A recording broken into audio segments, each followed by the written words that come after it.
Hello and welcome back to PA Chalk Up. I'm your host Manny, and today we have Fed. How we doing? Good, man. How you doing, Manny? I'm Thanks for good. having me on. It's all good. Now we have previously tried to film this, but I was away, and we'll say the internet was less than ideal. But we made it back. But for people listening in, if you give us a little background on sort of how you got into S&C and where you're currently at. Yeah, so my name is Federick Brooks. Everybody just calls me Fed.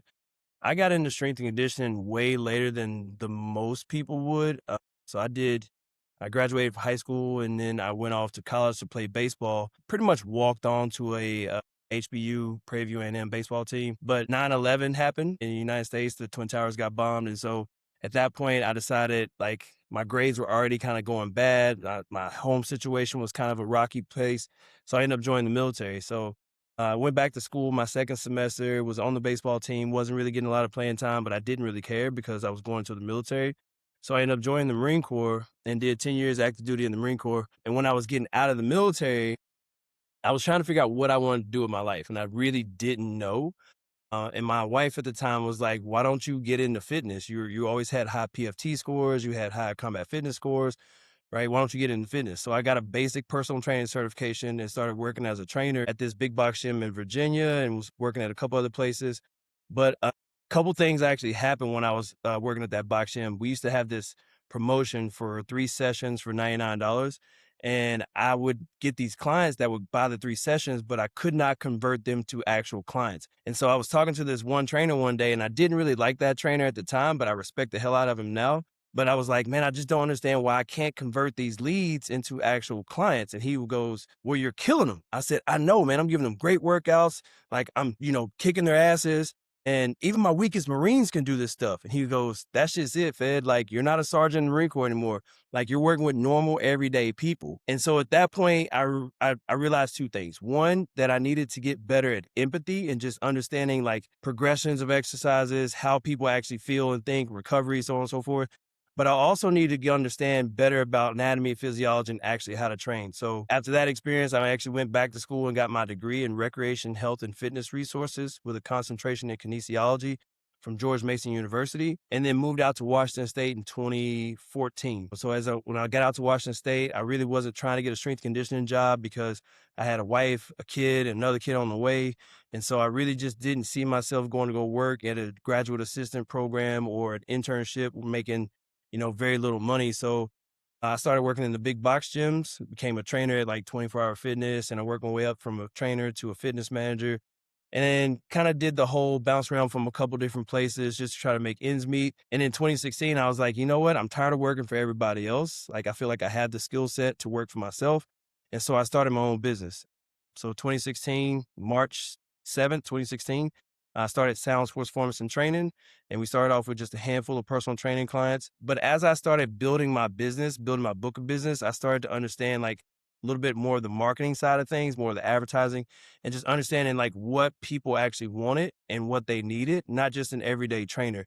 So I kind of started branding myself a little bit more. Like I had already got my CSCS. I had a bachelor's degree. In 2016, I also started my master's program. I got a master's in kinesiology from AT Still University. So I started a master's program, started my business at the same time. But I also was like, well, what else do I need to do to gain customers, gain clients, to set myself apart from the everyday trainer? So I actually did get my CSCS. It took me 4 attempts to pass my CSCS, but luckily I ended up passing my CSCS as I was an adjunct professor as well. And that's kind of how I got into strength and conditioning. I know that's a very long way about it, but like I just didn't come up the traditional ways of strength and conditioning like most coaches did, right? Like I've coached at the high school level, the individual private sector level, but I've pretty much been a private sector trainer my entire time. The NSCA doesn't really count leading Marines as coaching, which is funny to me because I'm like, I was a combat conditioning specialist in the Marine Corps and I did 10 years active duty in the military, but it's not considered. So it is what it is. So I've been a CSCS since probably 2018, 2020, actually 2017. And that's kind of how I got into strength and conditioning just in the private sector. Nice. Again, we've kind of spoke about it, but I kind of want to revisit it because there were some good takeaways from it. What's some things that are currently firing you up to keep, pushing your business, pushing the way you're coaching these athletes and, clients? I think for me, the biggest thing that kind of fires me up is the fact of like, I work with normal everyday people, right? Like in the private sector, I do have athletes, but I also have grandmas. That fires me up is the fact of, athleticism is a spectrum, like you can be really, really, really super athletic on one end, but you could also be older, or you could be really, really, really non-athletic, but be younger. And it's something that's trainable. And that's what I really like about what I'm doing right now is the fact that I work with a lot of grassroots athletes, 10, 11, 12-year olds that are just trying to get a little bit better. Their parents are starting to see the value of strength and conditioning. That's another thing that's really cool right now. And on top of that too, like even some of my older clients that I work with, my oldest client is 83 and she loves to trap bar deadlift. She played sports when she was growing up, obviously in the time that she was playing sports, it was a little bit more of a Title IX issue. But, I've worked with athletes as far as 10 all the way up through 80. And that's what's cool because, fitness and training is for everyone. It's not like there's a certain, what am I trying to say? It's not like it's just for one person, right? But there's many ways to skin a cat in this industry. Yeah. Um, Again, another part that I found very interesting that we kind of spoke about, and it's something maybe to highlight a little bit. It's going from the Marines, like sort of training them to do what they need to do, and then going back to that general population. And, now you've got real civilians that aren't able to be as pushed as hard.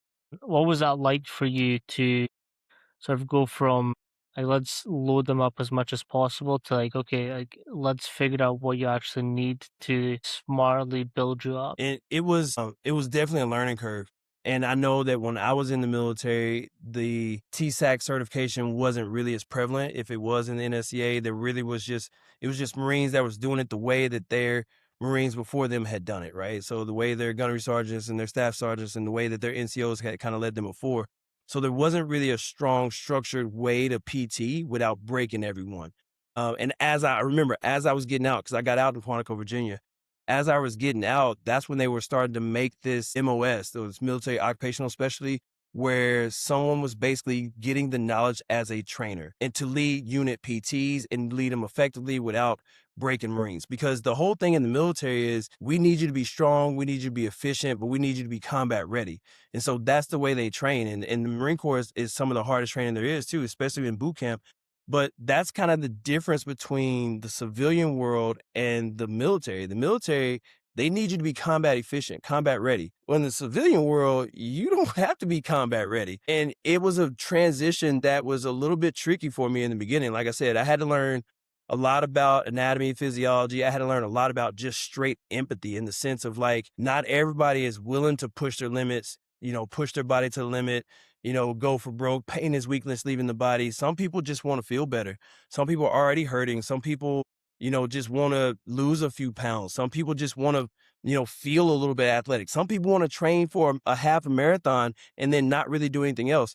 So it was a big difference that I had to switch in my brain. And it took me a little while too, to kind of get rid of some of those ethos, not get rid of, but to kind of change some of those ethos that I had coming up in the military, because it is a little bit of a brainwash, right? Like you're taught to run hard, shoot well, move, shoot, communicate. But in the civilian world, like not everybody's like that. Some people just, want to have a little bit of ease going up and down the stairs and they're carrying groceries. And so I think it took me a minute to just kind of step in people's shoes, because for 10 years I was indoctrinated in the military, boots on the ground, that kind of mentality. But it was different when I got into, the 42-year-old dad who's got 3 kids and a stressful job, who just wants to feel a little something that he did when he was in his 20s. But now that I'm that 42, 43-year-old dad that wants to feel something in my 20s, I get it a lot better now. But, when you're 22, 23, 25 years old, you're young, dumb, and full of it. And so you kind of think a little bit different. You think that you're invincible. And again, now I understand that a lot more. Yeah, and I think again we were kind of talking about the pathway that we as coaches sort of come through, where it's a lot of research, it's a lot of hard science. And I mean, I kind of started talking about like when we're talking about ATs, PTs, nutritionists, one, they're a registered title, but to get this registered title and to become this professional, they kind of need to tap into a couple different areas of the industry, whether it's like hospital work, gen pop, athletics, high school level. Like they kind of have to bounce around quite a bit. to become a registered whatever. I think, again, kind of going back to that soft skills and, these skills that you learn, the empathy, the caring about more than just, pushing them as hard as possible. I think that would be a good way for us to, one, eliminate some of that hardness that we go through, or like this mind frame of they're lab rats, I just need to get them through A and B. Here's a quick word from our sponsor, TeamBuildr. I've personally been using TeamBuildr since 2022, and it's genuinely changed how I run primitive athletics. Writing programs, delivering them to the clients and athletes, tracking their progress, and it all lives in one place. My clients get their sessions on their phones.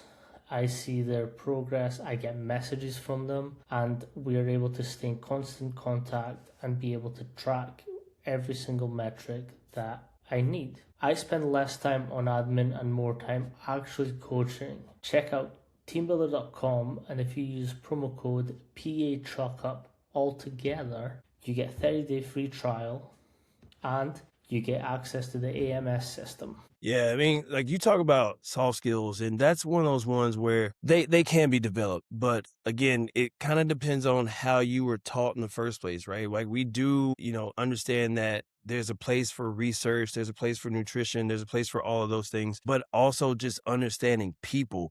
The psychology of exercise is so fascinating to me, right? Like, especially in the private sector. Like when I went back to school and got my master's degree, I got a dual concentration in sport and exercise conditioning and sport and exercise psychology. And the psychology stuff was the stuff that blew my mind the most, right? Like understanding the ATP, CP energy systems and understanding, conditioning, work to rest ratios, that's all good, right? Like that's all fine and dandy. But the psychology piece is what really interests me a lot, because now you're getting people to do things that they don't necessarily want to do, but you're convincing them that they should do it, they need to do it, and it's good for them. And you're convincing them to pay you money to have you boss them around to do it. It was so funny because I had a client one time many years ago. It was like, "You were in the Marines, right?" I said, "Yeah." He said, they haze people in the Marines." I was like, "Nah, hazing is not really that bad." He was like, "Well, now you're getting paid to haze people. You're getting paid to haze me." And I kind of thought about it, and I was like, "Yeah, I guess that's right. Like I am getting paid to haze people." But it is, the psychology of exercise is so fascinating because, again, you're trying to get people to follow what you're saying when they don't really want to. And it does take a while to kind of get to that point. I'm kind of going back to your original question, like where we was talking about, there's a place for everybody and everything, but it's a funny journey, I guess. I don't remember where I was going with that. No worries.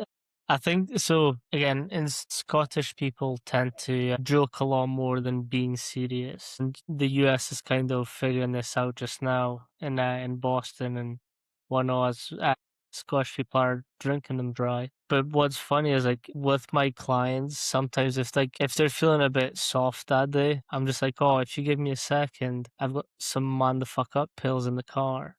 I'll give it to you." And then they're like, "Fuck." So then they'll get on with it. Yeah, I mean, like, and that's what we talked about a little bit on that last time that we was talking, is really just understanding people. Like in this industry, strength conditioning, personal training, athletic training, anything, any of these industries, if you understand people, you will go a long way. I tell all my young trainers, I tell interns this, you got to understand people and like just the way they tick. And sometimes if you tell them, "Hey man, wait, let me look in my pocket, see if I give a fuck that are tired right now." That might not go over so well with some of your clients, right? With some of your athletes, that might be more of a challenge, So if you understand the way to motivate people, or at least the way to kind of get in people's head to get them to do a little bit extra, you'll go a long way in the industry. So if you are so rigid by what the science says, if you're so rigid by, what the study says, or we're supposed to do this protocol this way, it's really hard to kind of get the results that you want out of people, or at least to get them to continue to train with you, at least in the private sector. I can't speak for, allied health professions, but in the private sector, working with clients, most of the time people will train with you because they like you. Like they like what you have to say. You're not walking around with your credentials across your forehead. They like who you are. They like training with you. They like the vibe that you put out. They like the environment that you're in. They like something that keeps them coming back. And usually it's not the fact that you are killing them. It's not the fact that you are you have the best programming. Most of the time people don't even know what their programming really consists of. They just know that they see some results and they like training with you and they don't want to be anywhere else. And people tend to be a little bit more loyal when they really know, like, and trust you. That's business one-on-one. I mean, so something I've been speaking about recently, which you're kind of touching on, it's like because you're not working around with your credentials on your forehead. And I also will say this: probably some of the best coaches in the world aren't advertising themselves. Like they're not on social media. Like they don't care. I only do social media because I have a podcast. If it wasn't for that, I'd be off social media so quick. But the thing that I kind of go back to is like I would prefer word of mouth than like, having 10K, 20K, 30K on social media. Like again, you don't have your credentials, but if someone's willing to put their word in for someone, I think that's nice to see. Yeah. I mean, especially when you have people who can vouch for what you do. That's amazing, right? Because again, it helps out with that know, like, and trust situation. If someone is trained with you and they go off and give you a good recommendation saying, hey, by the way, Manny's the awesomest trainer that's ever lived and walked the face of the earth, and their buddy wants to train with you, they're more than likely going to listen to what you or what their buddy's going to have to say versus, a Google review or a Yelp review. Those are always great because people want to see that you know what you do. But again, like you said, none of us are walking around with our credentials on our head, and some of the best coaches don't even have those high level credentials. I am notoriously bad about being a title chaser. I'll be the first one to tell you, where I feel like I just have to have that next title, that next credential. And I've gotten to a point in my career where it's like I don't really care. Like I need that, but I'm also working for myself. Like I'm not building a resume anymore. I'm not, trying to get the next position over the next guy. I'm not trying to look any more qualified than the other. Like I know what I know and I know who I know and I know how to do the things that keep me in business and keep my lifestyle the way it's supposed to be. Do I need to go and continue to chase these titles? Not really. I do think credentials are important. I really, really do. I mean, if you have some high level credentials, awesome, but I also know that too, that sometimes these credentials are just a little bit of a money suck. They're just trying to get you to continue to pay and renew your membership or continue to do your continuing education credits. And that, again, is all well and good. But if you're doing the same things over and over and over, and these credentials don't really help you out that much, then what's the point? I damn sure don't want to dog any organization or any credentials because there is one that I'm actually trying to get, but I've been holding off from getting it for a while just because of my integrity. Like it requires you to be a coach for teams for 2 years or more. And I was like, well, I've been a coach, and again, they won't consider my military service, which blows my mind, but a coach with a coach's voice and a coach's thought and a coach's attitude and a coach's eye for many, many, many years. Do I really need this designation to tell me that I'm a good coach? I don't think so. But will I get it? Probably. Probably not. It's just a lot harder to do in the private sector because there's not a lot of teams, at least where I am, that are hiring strength and conditioning coaches. Hell, in Washington State, I feel like there's a lot of people who still don't even know what strength and conditioning is. They don't even know what the difference between a strength and conditioning coach and a personal trainer. So it is what it is. It makes it a little bit harder to get some of the credentials that I'd like to have. But at the same time, if I never achieve those credentials, does it really matter where I am in my life? It doesn't. So, chasing credentials is awesome, right? Like, especially as a young coach, as a young person learning and coming up in the industry. Yeah. But just because you have those letters behind your name does not mean that you are about to get the job that you want. It does not mean that you're going to internship that you want. It does not mean anything. It just means that you have paid money to do some things and you know some things. But again, the best coaches are the ones who get into the literature, they get into the knowledge, they get into the expertise, are out there on the floor coaching people, doing things. Experience plays a big part of that, not just, that you took a test and you paid $20 for the CEU. So we've kind of talked about this prior when we were messaging, and I told you that I kind of like to ruffle some feathers Oh when it yeah. comes to this. And here's my take, and it's a public take. I've kind of been honest with this, but one, like if I've so I understand the point of credentials or accreditations. Like you need to demonstrate that you're capable of performing what you did at university. But in saying that, I also think if you're going to university, that should prepare you enough. Besides the point, though, I agree that we need a professional standard to be held so that you can, barrier to entry. You need a barrier to entry. But in saying that, it's a tick box. If you meet the requirements, you pass. Now, does that mean you're a capable coach? No. It just No. means you pass the test. Yeah. Like, I mean, I was in Italy for a week, and their accreditation process requires you to do a week-long practical to be accredited. That to me is useful. Like, you have to partake in this in person, live, learning skills, teaching, doing to become accredited. Yeah. So, And like, those are the kind of the credentials that I actually really do like. And I know that, again, not to knock my organization, because I do actually love the NSCA, but I think the NSCA should have that. If you are going to be a CSCS, you should probably have to do some length of time where you're interning with someone.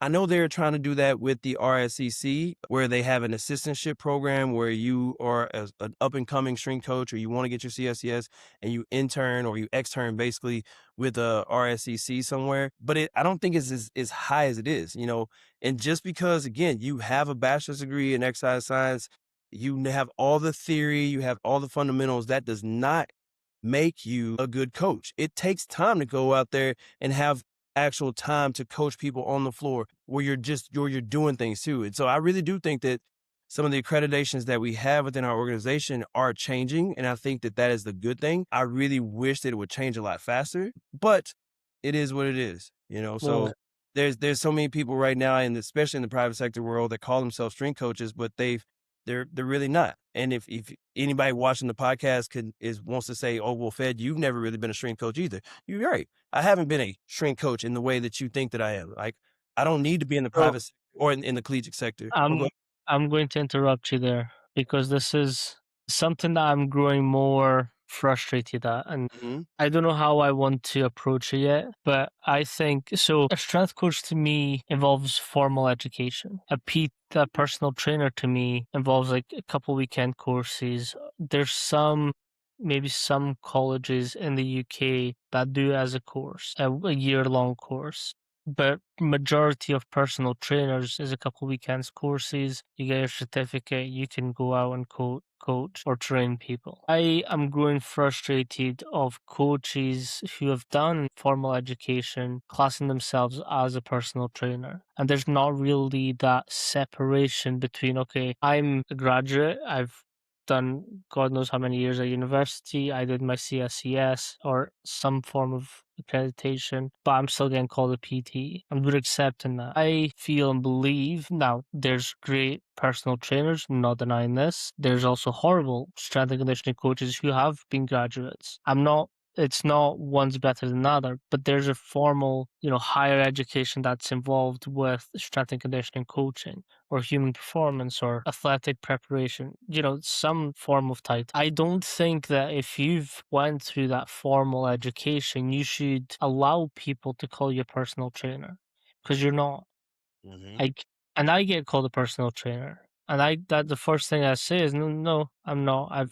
You know, I've done 4 years of university. I've got two different types of accreditations. I'm not a personal trainer, I think a and I lot think down to marketing, though. I mean, it really kind of depends on where you are and what industry.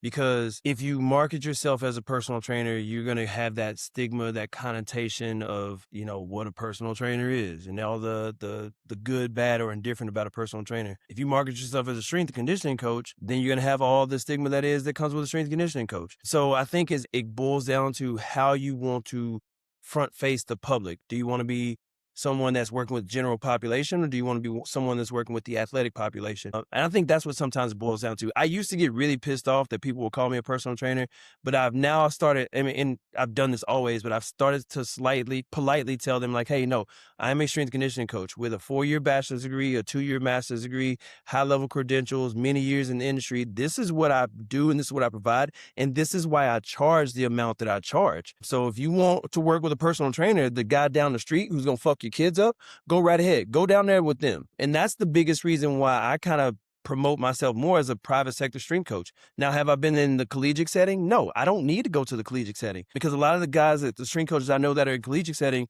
are doing the exact same things that I'm doing, except they're doing them with, 1 or 2 teams at a D2 making way less money. In the private sector, no one can tell me how much money I can make. No one can tell me how much time I can take off. Like I run my own business. I do my own thing.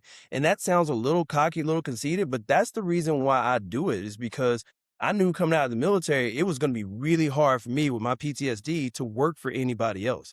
And so for me to go and work at a D3, a JUCO and BFE making $20,000 a year when I had a family support, I was like, nah, I can't really do that.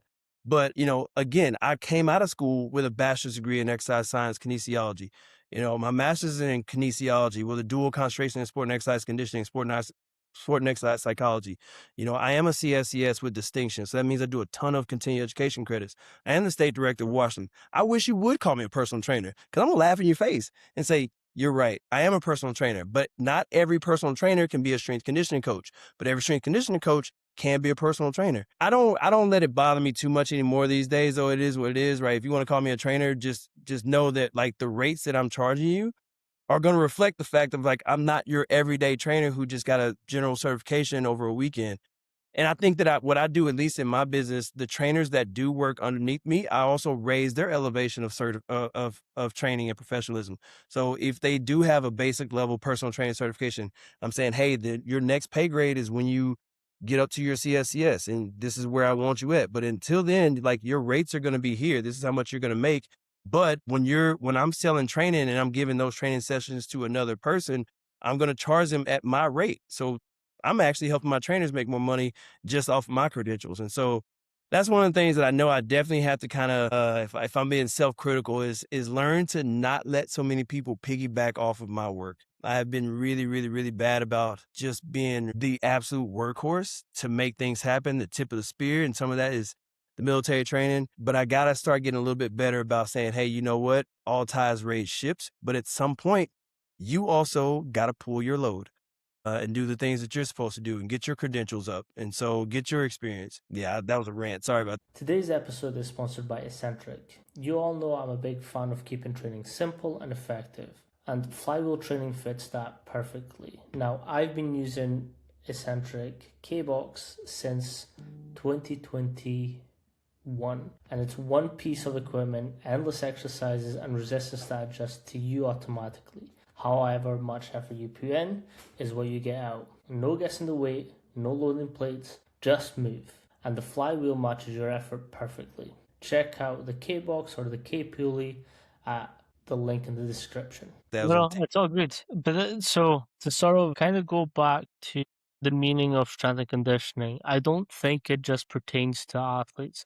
And I think this is where a lot of this injury is going wrong, but it's slowly the tides are slowly starting to shift with the inclusion of, S&C in the combat sector, S&C in the high school medical sectors. Like S&C is just, it's strength. Everyone needs strength. A grandma that's 86 might need strength and conditioning to carry the shopping in the house. They might need some strength to, put the cans on the top shelf. Like, I don't think S&C is just for athletes. And again, this is why.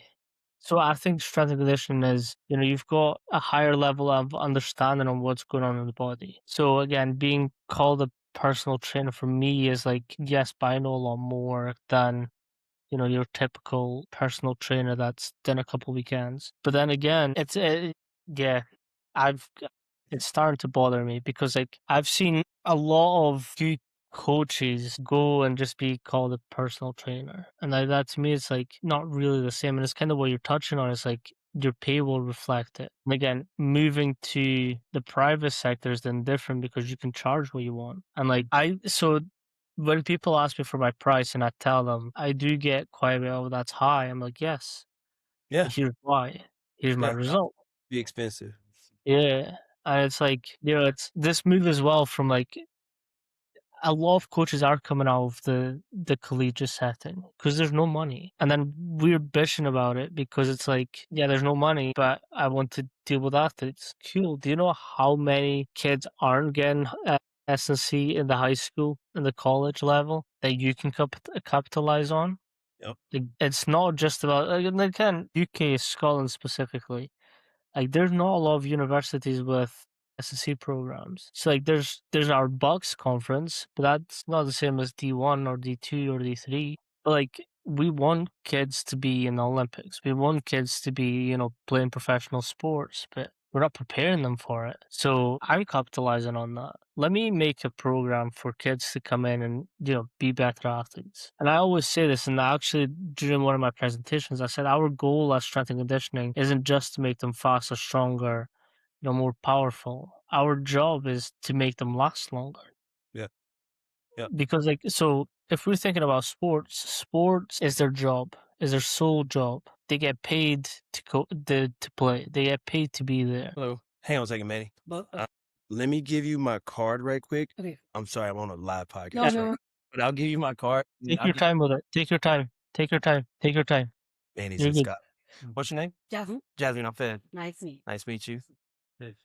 Adam. Fed, nice to meet you. Hannah. Hannah, nice to meet you. So what do you do? I just am a student. I'm living here and Okay. I look for something super close, convenient. Yeah. And I just wondering the price. So you're a student right now? Yeah. Okay. So we do have student memberships. Okay. Everyone that comes in does have to do a consultation, Okay. and the consultation is usually pretty quick. It's like, hey, do you know what a dumbbell is? Do you know what a barbell is? Do you know what you're doing? And it's mainly to make sure that people aren't stupid and they do stupid stuff. But other things too is if you are looking for coaching, we do coaching too. So we, like I said, it's kind of a mixture of the both. We have open memberships, and then we also have coaching too. Gotcha. Okay. So let me get your contact information as well too, and I'll give you a call later today or tomorrow. Tomorrow, but how about I call you instead? Yeah. Did you just graduate? No, I'm. Are you coming in? Yeah. Incoming freshman? I'm a third year, so I'm gonna go into fourth year. Incoming fourth. What program are you? I go to UCLA, so I'm here for the summer for work, for internships. I'm just living here, but I'm. Oh, you live upstairs just for the summer? Yeah. Okay, that's what's up. Yeah. Okay, yeah, definitely let me know, because if you're a short-time membership, we definitely have some stuff like that we can hook you up Okay, into. cool. I'll give you a call. All right. Thank you All right, so much. you're welcome. Take care. You're welcome. Anyway, sorry about that. That's all good. Again, Alright. run my business. I would rather you put the attention in. I kind of hate when people walk in though, because honestly, we're like, just because when I moved into a bigger space, like in the 10 years that I've been in business, we started off contracting. Well, I started off just contracting out of somebody else's gym. And then I moved into, like, when COVID time was going on, the gym that I was contracting out of sold it right before COVID started. And then he sold it to this other guy, and this other guy was like, oh, we got to shut the gym down, and this, that, and third, during COVID. And I was like, I got mouths to feed, man. So I ended up finding this like 250 square foot garage that I just, threw some equipment in there. And then I moved from a 250 square foot garage to like a 1,700 square foot space. And then I was there for like 4 years. And now I'm in this like 3,600 square foot space. So because I'm in this space now, my business model has changed. And it's a little different because I'm still kind of figuring out the best ways to move into this bigger space with a business model. So the space is big, but it's not super huge. So I really don't want to be like a gym situation where it's just like everybody has an open gym membership. So I do have some open gym memberships, but I'm selective about who I want to come in here. And that's why I make everybody who is just interested in a gym membership, make them do a consultation, because I'm like, I'm not about to have you dumbasses in here, doing some shit that you shouldn't be doing, or hurting yourself, or trying to sue me, or breaking my equipment. So I'm really selective about that. So, but that's what I said. I low-key sometimes hate when people just walk in and they ask for membership, because I'm like, I'm busy, man. I got shit to do right now. Talking to my man Manny in Scotland. That's a good business model. I'll tell you why. So, okay, one of my first private gym experiences, I was 18, 19. Yeah, I would have been 18, 19, maybe 20. I had to get interviewed to be a part of this gym. Yeah. Stage 1. Stage 2 was a member had to vouch for me. Ooh, And then, it was a 3-strike rule. If you were a dickhead in the gym, you got a warning. If you were a dickhead further, fucking gone. Yeah. For me, it's because we got all brand new equipment. And like, honestly, when I tell you this is my dream, I wish it was a little bit bigger, but I'm not going to be greedy. But tell you, this has kind of been my dream since I started off becoming a strength conditioning coach. And like, just the opportunities that I wanted to have, I really, like, I had an opportunity to intern at Georgetown when I was getting my undergraduate degree, and I ended up having to turn it down because I would have had to travel too far, and it was going to cost me money in tolls and parking and everything. I ended up having to turn it down. So I took another internship that wasn't actually a paid internship when I was doing my undergraduate. But ever since that I switched my degree program from athletic training to, basically kinesiology with a focus more in strength conditioning, I knew that I was never really going to get the opportunity that I wanted to be at that highest level. So I'm telling you, every school, at least in America, if they have a kinesiology program, an exercise science program, and they specifically focus more on the strength conditioning side, they're selling you the dream of, oh yeah, you're going to get your CSCS, you're going to go be coaching, at the collegiate level, the professional level, this, that, and third. And I'm like, they sell you this dream. And I'm telling you, I don't know if it's on accident or on purpose, but that's not always the case. And just like we tell, athletes that, hey, only like a certain percentage of you athletes are going to go from high school to the collegiate level, and only a certain percentage of you are even going to play at the D1 level. And then from there, only a smaller percentage are going to go to the professional level. It's kind of like that in strength conditioning too. Like you get this degree and people are like, oh yes, I'm instantly going to be working with athletes. I'm instantly going to be doing this. And they end up working at 24-hour fitness. And again, no shade, because that's where you learn a lot in the trenches. You have the theory, you have the education, but sometimes you just need a little bit of the coaching eye. You need the experience. And so it's easy to kind of knock a strength coach that's working as a personal trainer. Going back to the conversation we was having a while ago, it's easy to kind of knock a strength coach who has credentials of an exercise science degree, maybe a CSCS, and they're working as a personal trainer. But in all reality, if you ever have any intentions of owning your own business, where do you think your leads normally come from? I tell people this on a regular basis. If you ever want to be successful as a personal trainer, sometimes you need to go and work at the Gold's gyms and the 24 hours and the LA Fitnesses and the Orange Theories, because you get to run into a lot of people. You run into a lot of people. And again, if you're good at what you do, that's when people go, oh, I remember you. To this day, I still have people like, man, I remember you from, Orange Theory from, 8 years ago. You were awesome coach, this, that, and third. It's like, yeah, what are you doing now? I run my own business. And then that's kind of how the leads come in. Without really paying for leads, that word of mouth. And again, that know, like, and trust is what sometimes brings people in the door. But I like this facility. When I tell you, like, I knew that I was never going to go, at this time, when I still have kids that are young, I'm never going to be a D1 coach, at least right now. That's going to be several years from now. But if I can't go to those places, why not create my own? And so that's what has been the dream of mine since I actually got a degree, and I realized that this is what I was going to do with the rest of my life after the military. Is I just started kind of creating those opportunities myself instead of waiting for them to come to me, just creating them myself. I love what we're talking about, but I'll need to bring this back in because Oh I'll yeah. need to cut. But it's kind of what we were touching on, so I kind of want to have it recorded so we can talk about it. I also want to see your facility at the end if that's possible. Yeah. So we're back.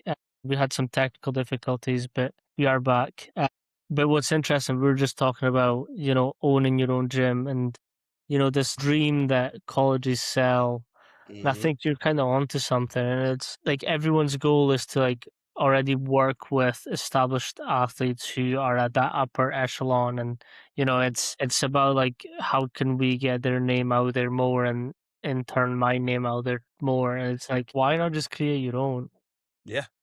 Yeah, Yeah. so again, I've kind of looked at it the two ways here, and the way I started the program for 4 to 11-year-olds was a little bit more of the council won't help with it, so I know kids need it. I've seen it work in the US, but there's nothing here for it. So what I've decided to do is okay, let me get a group chat full of mums that I know, that I've trained, that I've coached to, achieve their goals. I made a group chat with them. And I was like, hey, can I borrow your kids for an hour? So my goal is to those 4-year-olds will turn 11-year-olds. Those 11-year-olds will turn to 16-year-olds. The 16-year-olds and plus, that's who's playing sports. That's who's active. That's who might be good and might be selected to teams. And then their thing is, okay, Manny coached me this whole time. Let me reach back out to him. Let me see if I can get some more coaching. Now, the goal is to keep them throughout the whole time. But I'm looking at creating my own athletes. So let me start with the 4-year-olds. And again, we're not doing anything, we're not snatching, we're not cleaning, we're not squatting. I mean, we are, but can you touch the box with your butt and then stand up? Can you show me what a frog does? Can you show me what a snake does? A bear, a giraffe? It's just these things where you're introducing movement and, bodily control. It's like, hopefully at the end, this pays off and I get athletes. But it's like, even if you don't, I mean, you're training people to move efficiently. God bless you for working with 4-year-olds. I don't have the patience to work with kids that young. I usually start mine around 10, and even still, some of the 10-year-olds, I'm like, I tell their parents, I'm like, look, I don't need your kid to be this stoic individual, but I'll train your 10-year-old if he's mature, if he can come into the weight room and understand that this is a place of work, but this is also a place where we're going to have fun. You're going to learn. It's an extension of the classroom. Matter of fact, this is a classroom. As a strength and conditioning coach, I'm a teacher. You know, as a strength and conditioning coach, I'm a coach, just like your basketball coach, your baseball coach. And like I said, God bless you for starting with the 4-year-olds. Like I couldn't do it. But you're right. I mean, if you know, like the dream is coming out of college, you know, with a strength and conditioning background, that you're going to go work with these professional athletes. But in all reality, a collegiate athlete, even a professional athlete, you're only making them iotas better, right? Like you're making incremental changes in their programming and incremental, minutely better. That's cool. And that really goes to a testament of how well you program and how well that athlete listens and adapts and so on and so forth. But from a 4-year-old to a 16-year-old, look at how much adaptation has happened, right? Some of it is natural, some of it's normal. You know, a 4-year-old is going to get bigger just because he's 4 and he's 5 and he's 6. They're going to get stronger because, again, a 4-year-old is going to get stronger, faster, whatever. But from the time that, you know, I really like working with kids ages 10 and above, because we can kind of keep them for a few years and see how maturation starts to play out, right? Like we've all seen the kid on the soccer field that is blowing by everybody because he's head and shoulders better than everybody. The kid in basketball that can, you know, shoot the ball, he's head and shoulders better than everybody, but at 7, 8 years old. But then when they get to about 14, 13, sometimes the playing field starts to level out, especially in girls, right? Girls, you know, hit their peak or hit their Jesus. That's what I'm trying to say. Their puberty levels like 12, 13 years old, right? So now if you got this kid who's been kicking ass and taking names, you know, on the soccer pitch for the last, you know, 5 years, and now they're all 13, 14 years old, like, oh, who's actually got the skill level? Who's actually got the strength? And so that's what I started to get a lot of parents that started to contact me. It was like, hey, my 13-year-old was pretty good for the last 5 years, but now she's playing up a level. She's playing with 15-year-olds, and these 15-year-olds are pushing her around. Or, you know, now they're playing with, you know, 16-year-old baseball players, and their arm speed is not the same. So what can we do right now to give them a little bit more of a competitive edge? And so that's why I like working with the grassroots athletes, because there's so much that we can do with them, just developing good movement patterns, you know, developing a work ethic, talking to them primarily about their nutrition. Like my goal is, I tell people all the time, my goal is, if you have the ability or you want to play at the collegiate level or the next level, I'm just trying to make sure that your strength coach in college goes, that kid looks like he knows what he's doing in the weight room, versus that kid's a fucking idiot. And I'm going to have to pull him to the side and coach them up a little bit more. And I like working in the private sector also too, because I did work in a high school, and the high school is great. Like you have a lot of kids at your influence at the collegiate level, but it's hard to coach them all really well at the same time. At least at the private level here, I can work with 5, maybe 6 athletes at a time, where I don't have to work with 25, 40 athletes in a football weight room. It's nice because I can give them more instruction, and hopefully that instruction makes them a little bit better because they know how to do the things. I'm a big believer in change the area that you're at first before trying to affect the whole world. If I can work with 1 or 2, maybe 4 or 5 kids on a smaller basis at 12 years old, by the time they're 16, they're good. They know what they're doing. By the time they're 18, if they are going off to play in the collegiate level, their strength coach at college goes, okay, this kid has been in the weight room for a while. So for me, that's why really working with grassroots athletes in my own facility is beautiful, because I don't need to work with everybody. As a matter of fact, I won't take everyone. I generally won't take every person that walks in the door. That's awesome. You want to go and post Instagram selfies all day long of you doing a butt blaster exercise? Be my fucking guest. Take your shit down the street to LA Fitness. You want to come in here to a training facility and work hard and put in the work to get better? Awesome. This is where you should be. And that's where a little bit of the military mentality comes out. But at the same time, like, I'm very selective about who I let come into the place, because this is my dream. I don't give a fuck what nobody say. This is my dream. And you're not about to come here and fuck my dream up. And the one that I worked so hard for to be here, yeah, every bit of this is mine, you know? So you want to be a part of this, you got to come in and play by the rules. Like we tend to focus not so much on a demographic of people, but a sociographic, like people who want to come in and get better every day, people who want to put in the work, not necessarily those that are just at the gym doing whatever, Yeah, no, I agree. And again, I say this to my kids too. The two parts to this. One, my 4 to 6 year olds, like it's basic. Like it's just getting to understand their movement. And like I've got parents messaging me like them doing now like feats of strength, like carrying like have you like when you get groceries delivered to your house, like it's a massive like basket thing that they gave you in, like a plastic basket. My 4 year olds are bringing stuff like that into the house. Yeah. Like that's fucking awesome. But then it's also like their standards and expectations. It's kind of what you're tapping into. So my 7 to 11 year olds, before each session, we go through our expectations. We listen, we behave, we get weights. Mm-hmm. We don't listen and we fuck around the whole time. There's no weights, and there's not a barbell until we can prove mastery of our own body. So it's kind of this thing of like we have to set out these standards and expectations. Like I think so I'll say the story, and I've said it before, but on one of the first classes I did, kids nowadays aren't ready to like fuck around and find out. Like teachers aren't as strict as they used to be No. here anyways. So, I was teaching, I was like, okay, we're going through weights, so the expectation is you listen, you do everything like I said. And then my 2 rules apply, slow and control. Every so often I'll say, what's the 2 rules? Slow and control. Everyone shouts it out. But I was doing a demo and this kid sort of stood up and started like mimicking what I was doing. And I was like, okay, let's sit down and listen so we can get this right. And they just kept going. I kind of turned it into mocking now. And I was like, okay, go sit next to your mom. And the kid was kind of like taken aback and was like you could see the tears forming. I was like, look, I've told you, let's sit down and listen. You're not ready to do that. So let's go sit next to your mom. And they kind of just sat down in a panic. And I was like, okay, now you've chosen to sit down and listen. If you continue to listen, we're good. You don't have to. But if you continue on this path, you're going to have to go. And then so like the rest of the class, fantastic. Not a Yeah. word. She With that listened the whole time. Like it was just, it was there. At the end of the class, I was like, yeah, like you did really well, like really well. But we can't like stop listening and start doing whatever. Like you need to listen because like we're dealing with weight. I don't want you to get injured. I want you to be as strong as possible and as capable as possible. So we need to listen. And the mom kind of goes, yeah, we have that issue at home.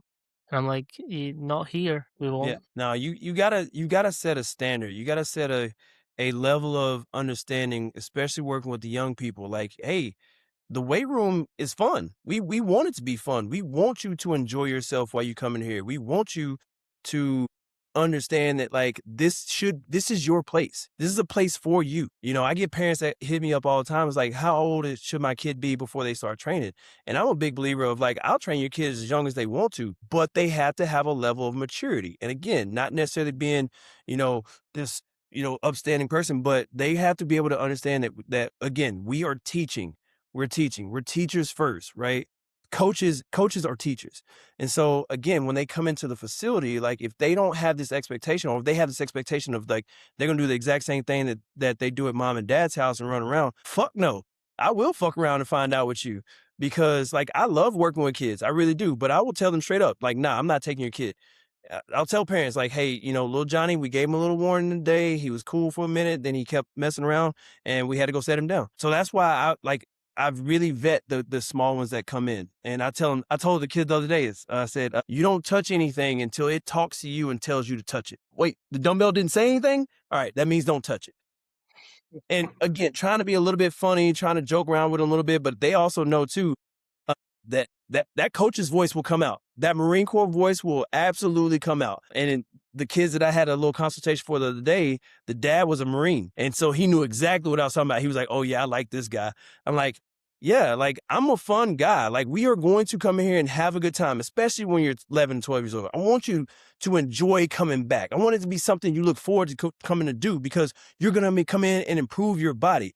But I'm telling you right now, coach fed, teacher fed, is not fucking with you. The minute you start getting too far out of control, then it's like, hey, yeah, go over there somewhere.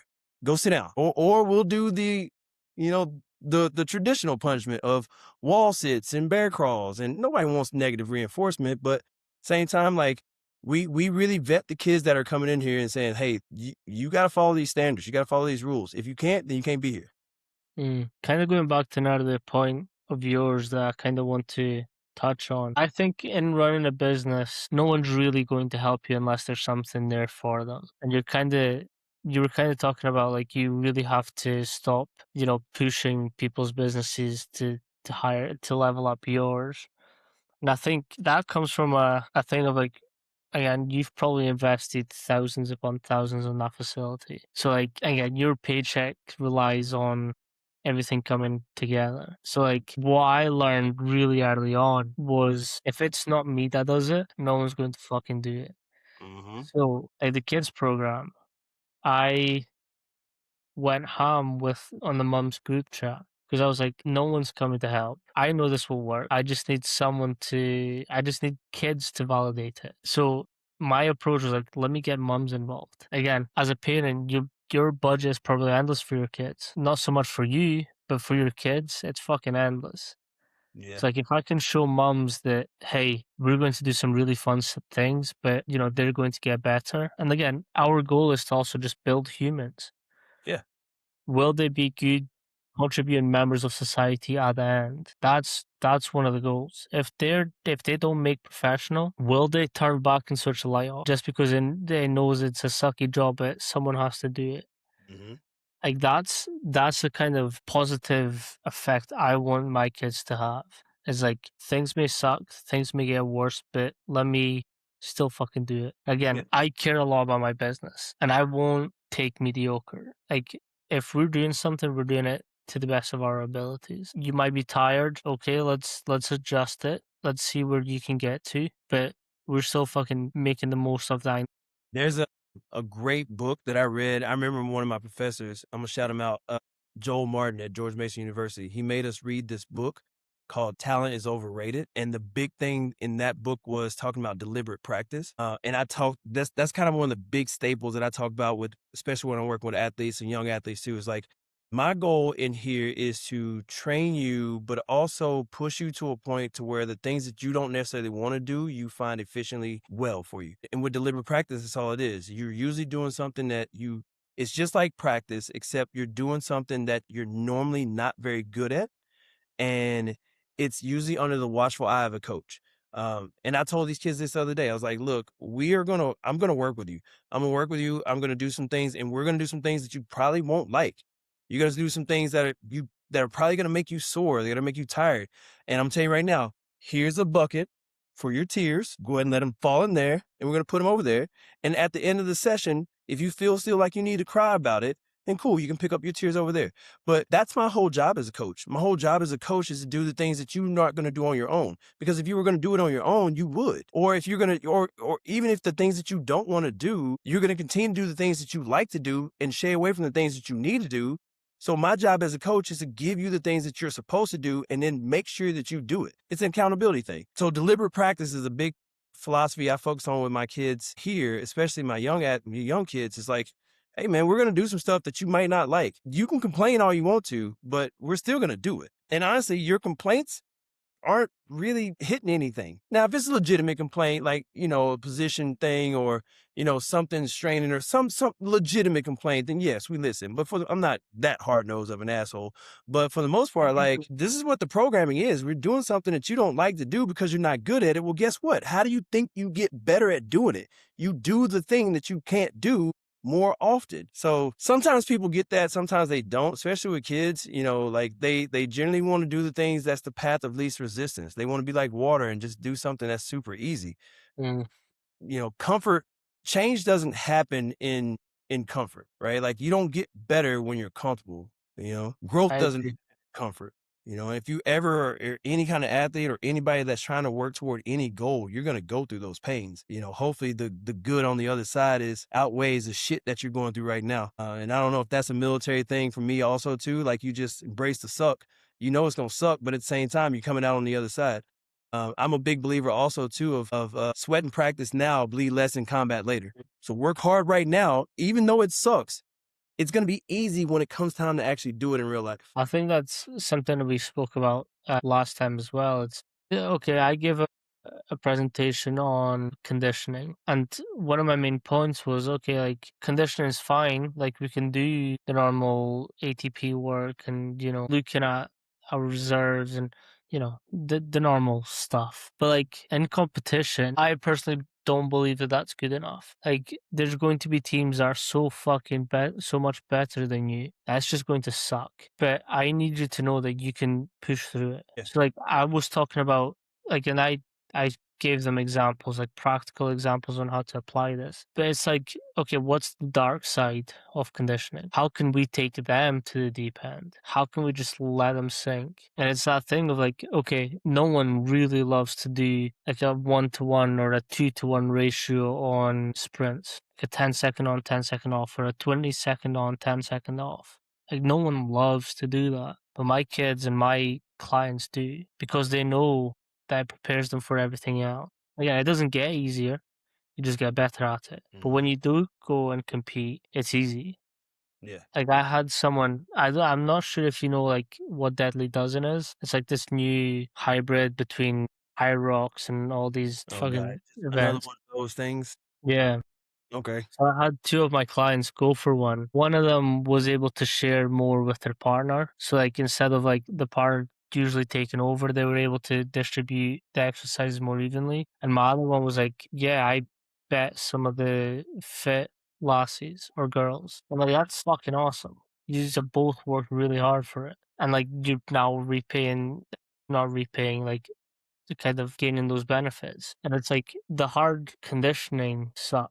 I do it myself. It fucking sucks. But I know mentally you can push through it. I mean, there's something about anything that is a 2-to-1 work to rest ratio, 1-to-2 work to rest, anything that generally sucks, that builds mental fortitude. And that's where I think sometimes, and again, I'm not blanketing all young athletes right now, but I think a lot of young athletes have never really gone through anything adverse or gone through anything really hard. Yeah, they may have done some stuff that's hard in their sport, maybe, but I don't think that a lot of them have ever really faced anything extremely hard that has made them be able to fortify their brains to be able to say that, like, yeah, this is uncomfortable, but I know I'll be okay. But that goes back to a lot of the psychology piece of this whole conditioning part anyway, right? Like if you know and trust that your training is good, you'll be fine. Knowing that this game is only going to last 60 minutes is going to be fine. Prime example, like I said, I think we were talking about this in the waiting room. My son had a track meet this weekend down at Eugene, Oregon.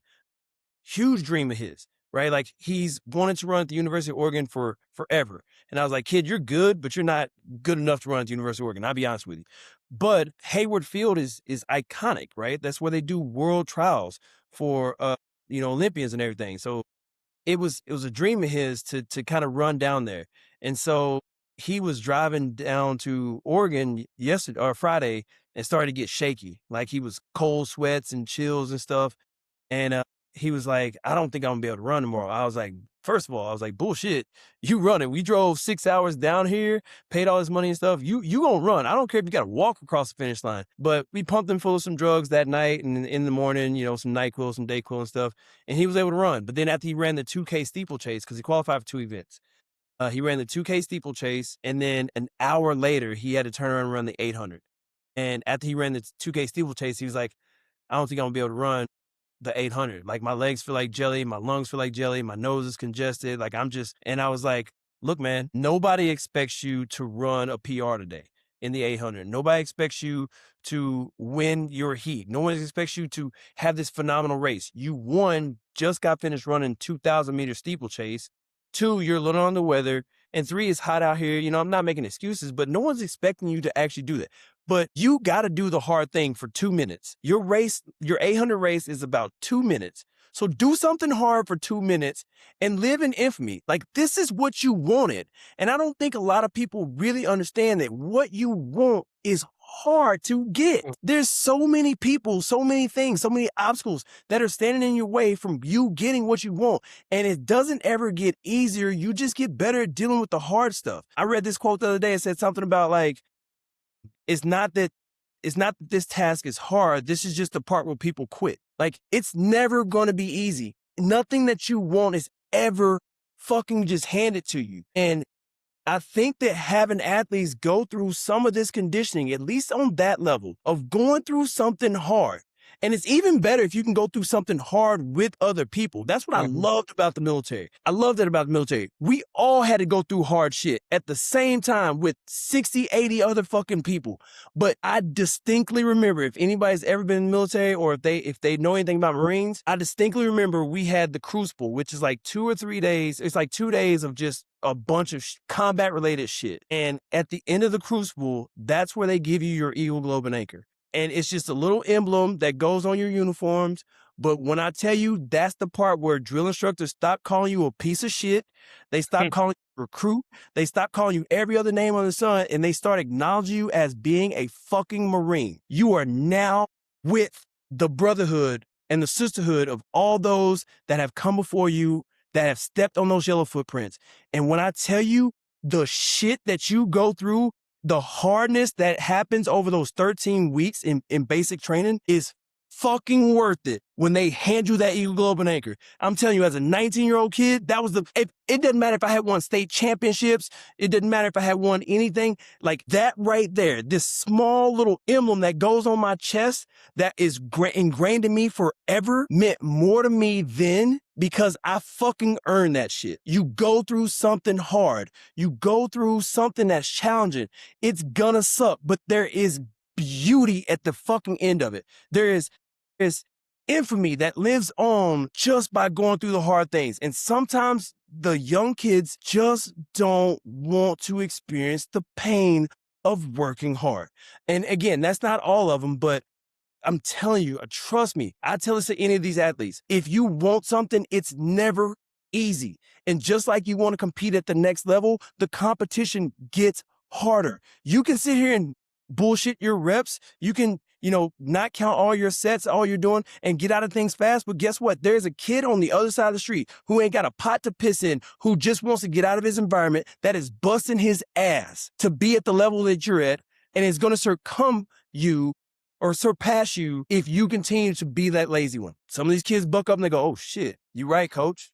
Hey, let me get my shit together. And they do, because I've seen those kids. I've seen those kids that don't really have anything, but they will work.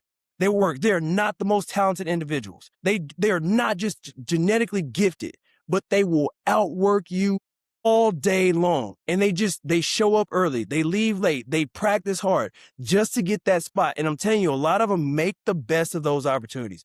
Those are my favorite athletes. Like, you don't have to tell them what to do. You need to coach them. And those are the ones that I love, love, love, love, love, because I don't have to tell them to be in the weight room. I don't have to tell them to come early. I don't tell them to take off their fucking Crocs, to not lift in their Crocs. Like, they just do what they're supposed to do. They keep others in line. They keep others in check. They're bona fide leaders, but they may not be the best skilled athletes. They may not be the strongest individual, but they are there. They're encouraging. They work hard. They put in their hours and they bounce. That's it. No, I agree. And I think we kind of spoke about this earlier. And, when I was starting this podcast, I was like frantically researching like how to run a podcast, what to do, how to edit, like all these things you go through. And one of the statistics I read was, people usually stop after the third episode. And I told you, the first thing I did was I filmed 5, because at least then I had 5 weeks to figure the fuck out what I wanted to do. You're over the threshold of where people normally quit. And so, yeah.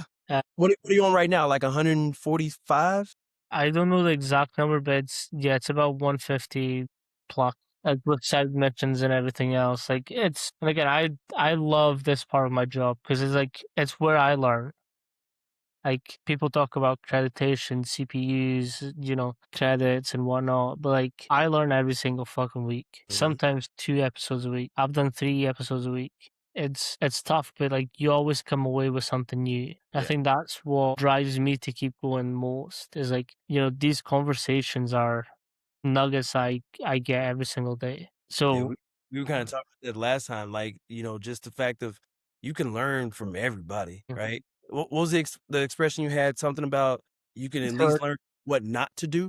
Yeah, so it's a Portuguese phrase that translates to you can learn something from everyone, even a dumb person. You can learn not to be them. Yeah. That's dope, because you really can. I mean, Bruce Lee kind of had that philosophy where it was like absorb what is good, discard what is not, and make everything your own. from those, Mhm. so learnings is never a stagnant thing. You should always be one of those ones that's an open vessel that's learning, vicariously or through the actual tactile work or the actual reading and the writing that you're doing. And again, talking to people, just like you were saying, just you learn something from everybody. Or at least you Mhm. learn, for not, don't be this jackass. I think it's also like a humility thing as well, because like in the industry that we're in, like it's no secret that we have some egos. Like, and again, you to be great, you have to have an ego. Like, I'm not saying having an ego is a bad thing. It's knowing how to control that ego and saying, actually, I'm not actually 100% sure on this thing right now. Let me read up on it. Let me speak to someone else. Let me admit to the client, actually, I'm not quite sure on what to say here. Let me go back and research it. And I think like, there's such a powerful thing that comes from you admitting that to your clients, even. That's kind of like, okay, they know that whatever happens, like it's not that deep. Like he can go back and research it. Yeah, and I mean, and that's what it is, right? Like as coaches, as strength coaches, as academics, professionals, like we don't know everything. I think our clients sometimes think that we are, that we do, but there's no shame in saying, you know what, I'm not quite sure on that. I'm not going to give you some bunk information. Let me go research it because again, when you go and research it, now you're learning for yourself and you're able to teach it to somebody else. So that's double the learning. And that happens quite a bit too, like you said, there's some egos in this industry and we all know that, but at the same time, if you can check yourself and be humble and just say, you know what, I don't know it all. Just because I got these letters behind my name or these credentials behind my back, like it doesn't mean I know everything. I may ask you, Manny, like Manny, I'm experiencing this issue with an 8-year-old who, matter of fact, here's the thing. I had this parent come to me the other day and said that her kid was going through early puberty at 8 years old and was wanting to start strength training. And I was like, early puberty? I think you're full of shit, but let me see if I know anything about this. Ultimately, they ended up not responding back to my email because I kind of politely told them that I didn't believe them. But so like it just goes to say that there's some things that you won't always know, right? Like Mm. so you can reach out. That's why your network is really important too. Like I don't know a lot of things in the strength conditioning world. I really don't. And when I think I do, I go to these national conferences and I talk to friends who have like PhDs and like all this stuff. And I'm like, I don't know what the hell you're saying, fucking nerd, but like awesome. But again, I can go and if I don't know, I can at least reach out to the right people. I do feel like a lot of times in my industry, or at least like where I am right now in my life, in my stage of, career, I'm a connector. I don't necessarily know everything, but I know someone who might know something. And I think that that's kind of served me a little bit well because I do kind of like to hook people up. I like to be that cog in the middle where if this is what I know, this is what you're asking. I don't quite have the answer, but I'm going to pull you up. I'm going to hold you strong and I'm going to push you off to someone who does have a better idea for you. And that's what we should be. We should be connectors, right? If you are a successful person, you should be helping other people become successful too, through mentorship, through your own knowledge, through your own experience, through your connections. So that's why it is a little hard for me sometimes to just not help everybody else because I want them to succeed. So it's a balance between, like I have the answers for things, but when I don't know and you're asking me really specific questions on stuff that you might be experiencing, I might not know, but at least I have a network of people that I can go and reach out to and say, hey, you know what? I know a person who has this certain issue or this certain question or whatever. Can you talk to them and y'all connect that way? And then come back and tell me the answer. So I learn myself. So therefore, I'm a little more prepared for the next time it comes around. I've got kind of two funny stories on this. Well, one funny story. I used to work at a swimming pool, and it was the same kind of situation where parents thought the kid was a little bit better than perhaps was. But it was a baby, like below 1 years old. Like he was still in arms. The parents turned to us like, "What? How young do you start swimming lessons? Because our kid's going to be an Olympic swimmer, so he needs to be in the pool now." Like we kind of look at each other and we're like, "What do you mean? Like, you can't even think yet. Like, what do you mean he's going to be an Olympic swimmer?" And it's kind of like we saw that and we're like, what is going on? There is something to manifestation. I'll tell you that, right? Like I'm not really big into rubbing crystals and stuff like that, but manifestation, goal setting, positive thinking, like that, those things work. But I mean, at 1, and then you're gonna be an Olympian? Yeah. All right, cool. You manifested in your life, and I hope that for you. The second one is we kind of spoke about this offline, and it's not going to conferences and what you're taught at these conferences. And again, I know that you play a big role in this, and you kind of have the same thoughts and feelings as me. So if I'm paying this money to travel and learn from other people, make it fucking practical. Yeah. Because I have no idea how many conferences I've been to. I was kind of like, yeah, cool, that's great in theory.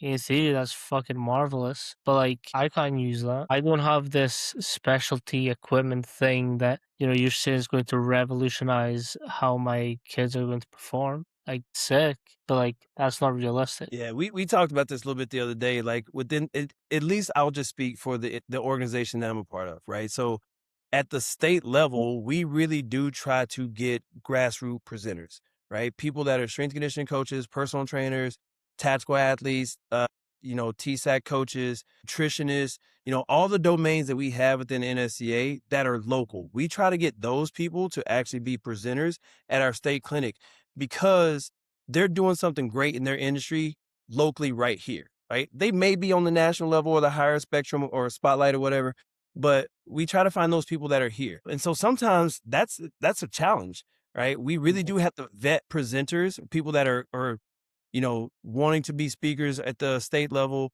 We really do have to vet them, their topic, their presentation.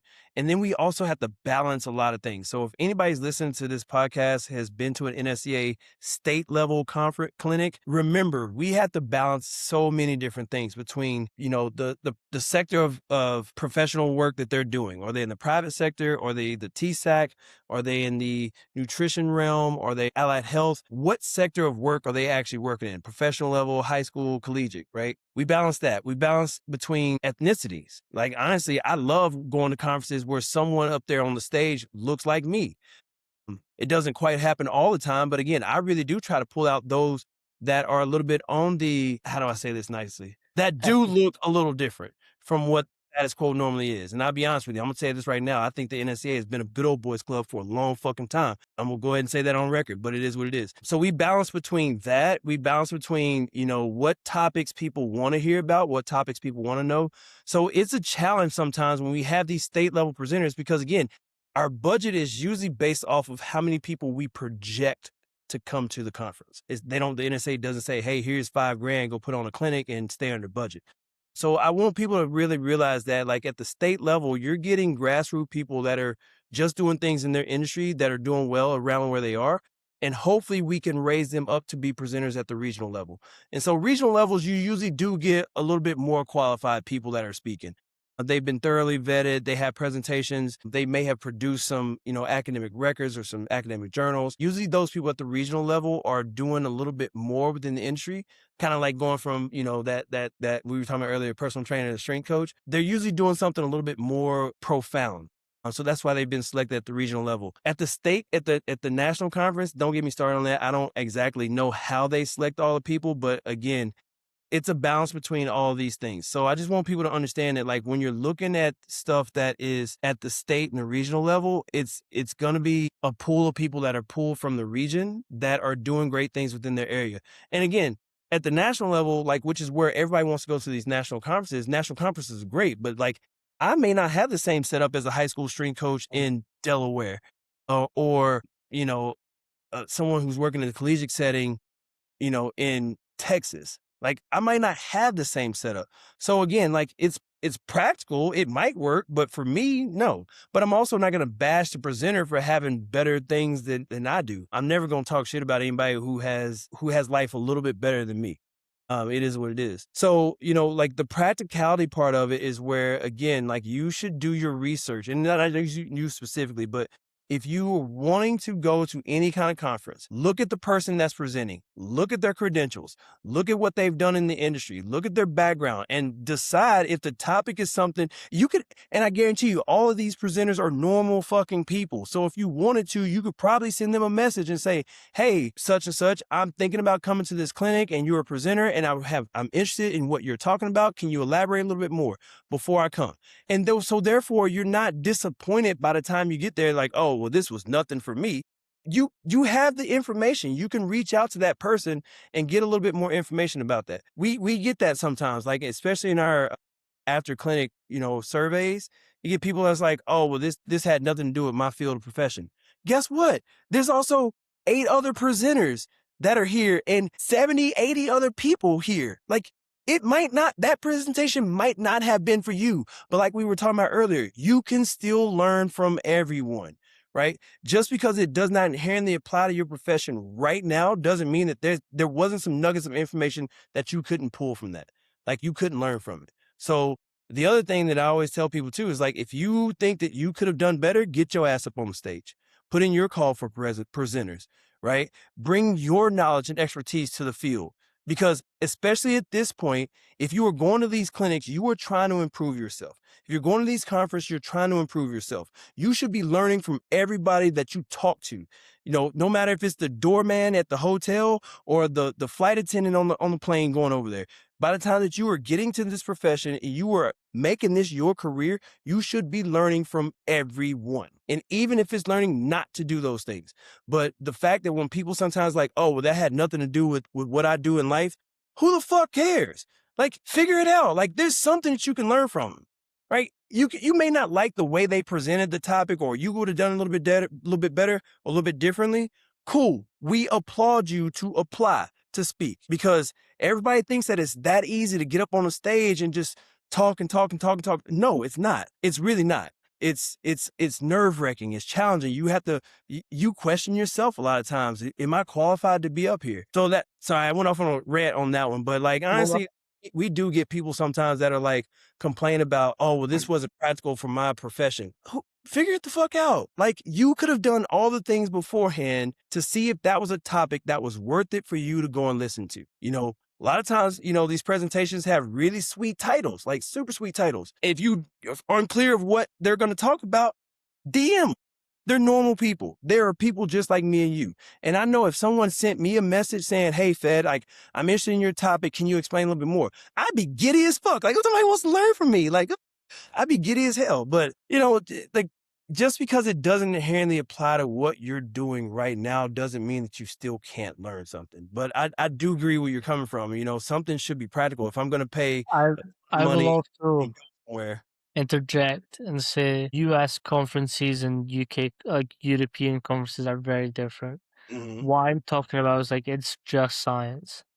Science. It's not about like, so I've sat through a presentation where I was just talking about molecules. Ooh, Like, you're a biologist? well, no, he was a strength coach, researcher. So I should have maybe perhaps made that clear, but I do agree with what you're saying. Like, I was speaking to Tim Sukumel, which we obviously both know, and we were talking about, what's it called, the deloaders. Like, as soon as you hit the floor, they kind of tilt back and you're free to do reps. Like, I don't have those. But like, if I did, what he was talking about was super fucking interesting. Yeah. Like, that's kind of where I'm coming from. Is like, I've sat through an hour presentation talking about molecules, where it's like, that's fucking wonderful to know, but like, application wise, what's that going to do? How am I going to apply that? I think a big part of that too is just knowing your audience. Honestly, like if I'm in a room full of scientists and a bunch of researchers, and again, when I call you a nerd, I mean that in the most colloquial sense ever. But if I'm sitting in a room with a bunch of fucking nerds, like, yeah, I'm gonna talk about molecules and I'm gonna enjoy talking about, whatever on that level. You're talking to strength coaches, people that are practical people that want to know, like, hey, how do I get my athlete better? How do I get them stronger? Like, yeah, like, know your audience, because if there's a nugget that I can take away from your presentation, even if it's a lecture based, then yeah, that's awesome. But honestly, like, most of us, we want to get up and move. We want to go figure out, like, how do we attach this band to make this result? Or how do we, maybe invest in this lower level piece of equipment, or maybe this higher level piece of tech that's going to make my athletes a little bit better. So I feel where you come from. Like nobody wants to sit. I mean, I won't say nobody because sometimes people really do geek out on that stuff. And again, if you're a nerd, you're a nerd. It is what it is. Like I'm a nerd on some part. But like honestly, yeah, do I want to sit and talk about all that stuff? No, I start to doze off a little bit. But yeah, I feel where you come from. I'll tell you another funny one that I experienced last year. I was at a conference and this speaker it was a 30-minute slot and they were talking about the importance. So, yeah, backstory. They were a physio. They were at a strength and conditioning conference talking about the importance of strength and conditioning for 30 minutes. Okay. Okay. So, yeah, kind of. Yeah, we agree. Water is wet. Yeah. So everybody knows. All right, cool. No, but I think so. Again, kind of like what you're saying, it does make kind of sense for it to be done at a higher level, but it's that you need to vet who you're having speak and know your audience, know what they're needing and wanting. But just honestly too, just understanding again, like we were talking about earlier about your credentials on your forehead. Everybody knows you're smart. Everybody knows you know your shit. But like, how do you convey what you know to people that are trying to learn from you, right? And so if I'm talking to an audience of a bunch of doctors and researchers, yeah, I'm going to use all those terms and, but again, if I'm a doctor and I'm talking about molecules and I'm talking about, whatever the case be, but I'm talking to a bunch of strength coaches, well, how do I make it applicable to them?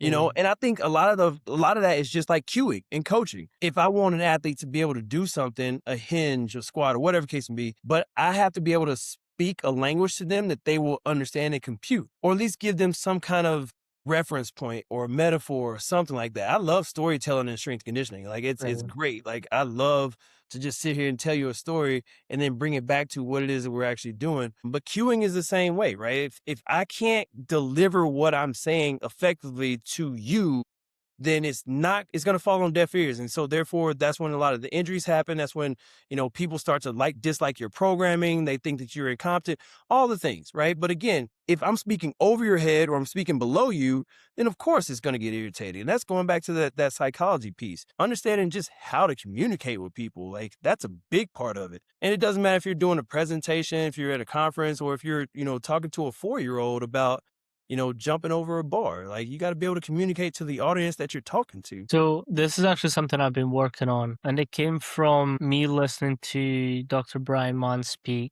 and it's his way of adding stories in to tie into what he's presenting about. And when I saw, because he was across here last year, and I had dinner with him and Coach Ron McKeefe at the end, and I was like, I love how you integrate stories into your presentations, because he's a smart guy, fucking super smart, but he still has these anecdotal stories that go along with what he's talking about. So this year I made that point, let me try to figure that out. Let me see how I said human people, the easier it is for you to lead them in all reality, right? Like if you just present yourself as this super knowledgeable individual that can't be touched, or, this powerful person, it's really hard to lead people at that point. Because at that point, you're probably just leading by fear. And so the more humanistic you can become with people through storytelling, through anecdotal evidence that's not necessarily always hardcore rooted in the science, you become a little bit more, I won't say soft, but the walls come down for other people to trust you a little bit more. And so that storytelling and coaching is beautiful, right? Because you can talk about something that's funny or something that happened and then bring it back to why you're doing the things you're doing and then reiterate that and coach that again. Because now that athlete's sitting here going, oh, okay, well, I remember, Manny was telling me about the time that he fell down when he was trying to do a single leg RDL, but at the same time, he was also trying to jump over a puddle. And this is what I need to do. I need to keep my back straight because he didn't have his back straight, or whatever case may be. Sometimes people will process that way. And especially in today's world where people have ADHD like a motherfucker, they got a bunch of stuff jumping around their head. But if we can bring it back to a focus or some kind of attention or focal point, then it's a lot easier to connect with that person to what they're doing. But being human is just human. I'll sit here and tell you, I tell my clients all the time, if I'm a shitty coach, if you think I'm a shitty coach, if for nothing, I'm a great storyteller. I'm going to entertain your ass for an hour. Easy. So I always got something going on, at least, in my life, or something that I saw funny or I watched on TV or whatever the case be. I'll entertain you for an hour. And if or not, you're getting that entertainment. but my clients know that I'm a good coach. I just be on my shit. I tell my clients all the time, and again, they've been with me for a while, so it's clients that I know I can be a little bit more pushy in their training, and it's like as long as I'm funny, I can push it as hard as I want. Yeah. That's usually how it goes, right? If I can smile if I can laugh at, through this miserable set of whatever it is I'm doing, I can tolerate a little bit more. Yeah. Laughter's a funny thing, or at least just enjoyment, right? Like if Mhm. people will do things when they enjoy being around the people that they enjoy being around, right? Like that's Eh, why the vibe, as much as we don't really talk about the vibe because it's not as scientifically studied or whatever, the vibe is fucking that makes a big difference, right? I use poker a lot of times. Like I play poker. I love to play poker, but I'm not super great at it. But there's poker books, there's poker coaches, there's poker online, there's poker everywhere, right? Like you can play poker on a computer, but it's different from playing inside of a room. And it's different from playing inside of a room with your buddies. It's different from playing inside of a card room that has a bunch of other poker tables. It's different from playing in a casino. But in-person live poker is way different because the vibe is different, right? The tails may be the same online or whatever, but now it's a whole lot different because I can see you tapping your foot every time that you got a good hand. I can see you, playing with your cards or your chips or whatever case may be. If I'm playing online, I'm playing the exact same game, but I can't see that. I'm relying straight on theory, what I'm supposed to play, how I'm supposed to play it, when I'm supposed to fold, when I'm supposed to raise. I'm relying straight on theory. But there's been a lot of times, and again, I'm not the greatest poker player. I'm decent, but not the greatest poker player. But there's been times that I've beaten some people with hands that I knew that I had lost because I bluffed them off. I did the right thing. I read the room. I felt the vibe. It was a little bit different. I knew good and damn well I shouldn't be playing these cards. But I know this player because I've been playing with them for a while. I know this player. I know their style.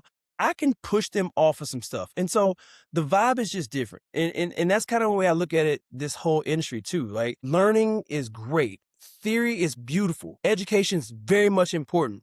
But until you actually work with people realistically, it's just theory. You're playing poker online until you actually get into the card rooms and you get into there, you see people and interact and feel and vibe with them and just be able to get better that way. That's where it makes the biggest difference. And that's why I like using that poker analogy all the time because poker is one of those things that you can easily get better playing poker by just knowing the strategy of what to do. But it does not do anything about your nerves when you actually are playing in front of other people or playing with a real breathing human. That's why I said just if you can learn to be a little bit more human every now and then, you will go a long way in this industry. Understanding empathy, compassion, but also understanding psychology of the fact that people want to get better. They want to do things to make themselves better. That's the reason why they're coming to you for their expertise. And then also just being realistic with people like, hey, I don't know all the answers. I don't have everything. And I'm not this end all be all guru. I still learn every day from everyone. So, and when I don't know something, I go and ask questions. And on top of that too, like I said, I will tell you all the flaws and the mistakes that I made just to become a little bit more humanistic to you. So you don't think that I'm on this fucking pedestal. I'm not any better than you just because you're paying me for me to train you, or I'm at your university, or you're at my university and I'm a strength coach at a university. I'm not any better than you, right? Like I'm on my pants just like you do. I'm a normal person just like you are. But I just know this is my area of expertise. And I'm going to tell you this is my area of expertise. And I'm going to expect you to actually listen and understand. But I also know that like I'm a normal person too. I got to this level of expertise because I fucked up a lot. I fucked up a lot.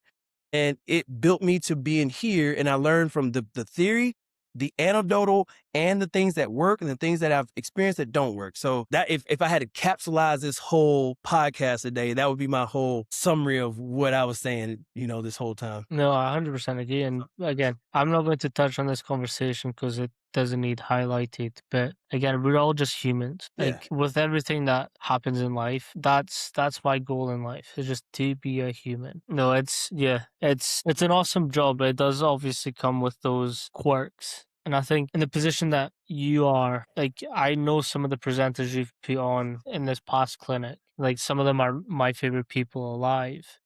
It's nice to see like there's coaches and there's people who see what they're doing and want to like push that side of the industry forward. Like, so again, Nate and Coach Stay, like they're some of my favorite people, and like they were at your clinic, and I know what they're talking about is a real thing that they do, and that's awesome for me to see too. Yeah, it's the state director position it's been fun over the last couple of years. I will also it hasn't been super stressful, but the state director that was before me, when I talked to him, he was like, "This is a thankless job." And at first I was like, whatever.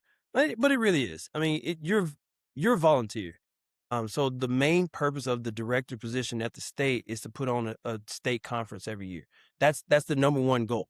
And then you get these surveys, and sometimes it's hard not to take them personally what people say. Like, I thought that last clinic that we had was our best clinic that I put on, like hands down, good location. You know, we had a morning lift, we had good presenters, we had our mistakes. We had some things that we could have done better. We always know that, but like, damn, man, like that was what our score was, you know, on a scale from negative 100 to 100, this is what our score was. I was like, damn, right, that's kind of rough.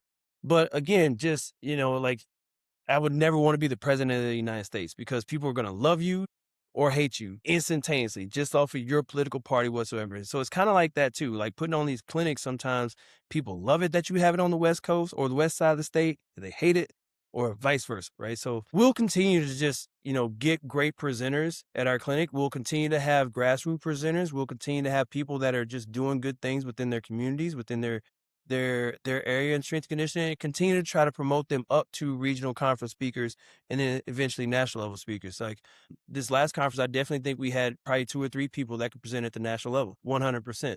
And so as a state director, that's my recommendation, is to recommend those presenters that I think should present at the next level because of their eloquence of presenting, because of the knowledge they're presenting, because of the topic they're presenting, because of just their swag and their vibe, you know.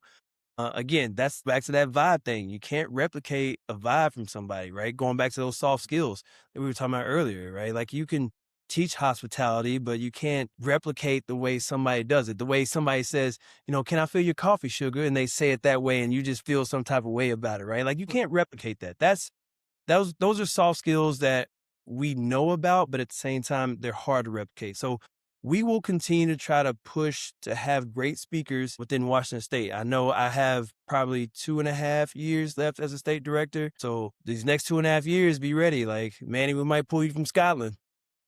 I'm down.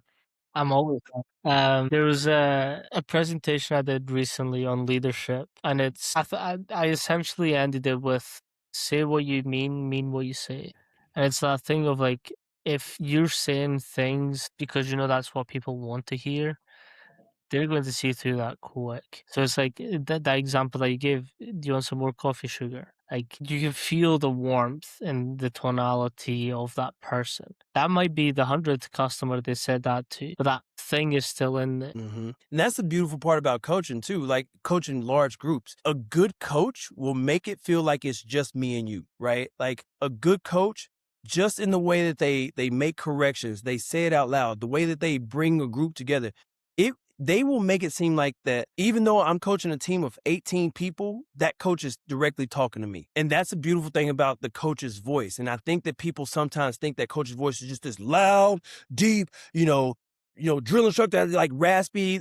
That's not always it. Like, a coach's voice is, if I'm shooting free throws in clutch situation, and my coach has told me millions of times to follow through, that when it comes down to that pressure point, that pressure moment, I hear my coach's voice in the back of my head. I think that coach's voice a lot of times too is, if I'm a young athlete and I have the choice to go to a party and be out all night, but I also know that I have to catch the bus the next morning at 6 a.m., the coach's voice is saying, "You're an adult, but you're going to go make the right choices. Go to bed so you can be up in the morning." That coach's voice is a little bit of the conscience that is talking to that athlete. It's not always just that loud screaming, whatever, but it's do the right fucking thing. Do I need this piece of cake, or can I eat a banana? Okay, my coach is telling me I need to fuel my body the right way.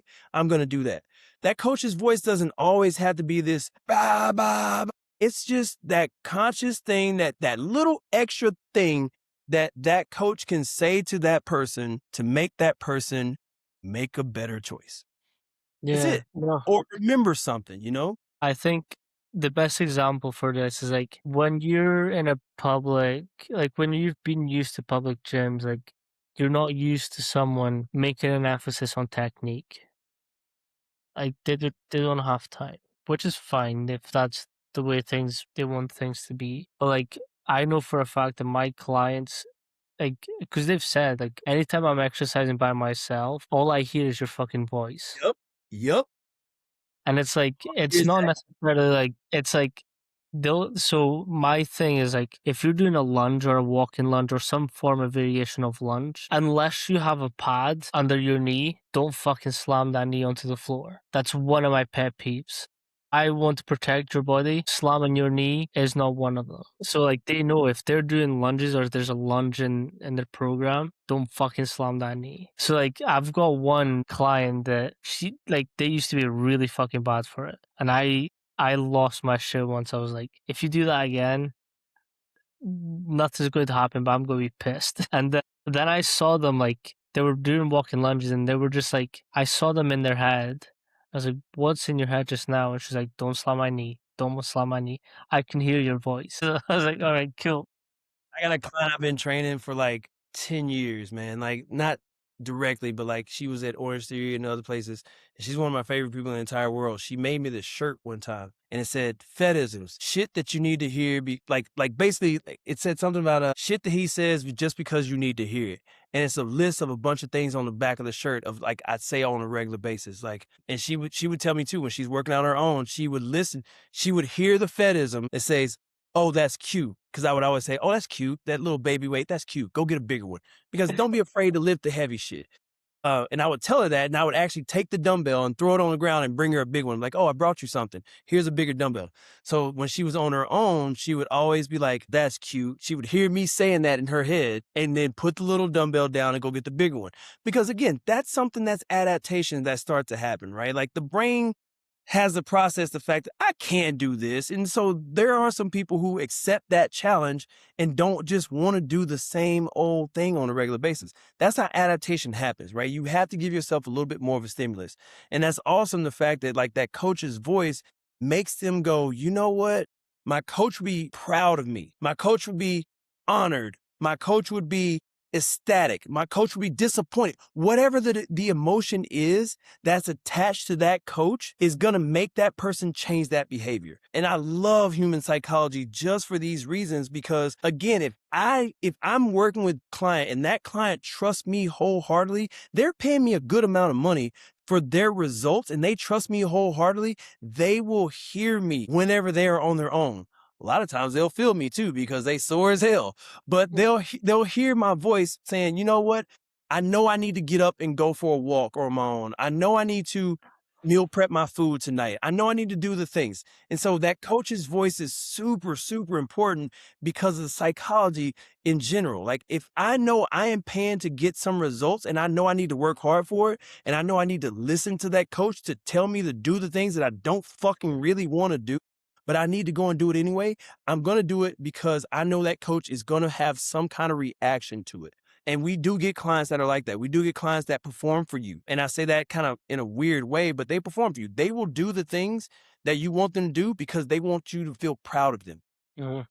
And I will tell every one of them, I'll talk shit to you a lot. Like, yo, I know you can. And again, knowing the client, right? Knowing the athlete. If there's an athlete that I know needs a lot of praise, I'm going to give you a lot of praise because I know I'm going to get the best out of you.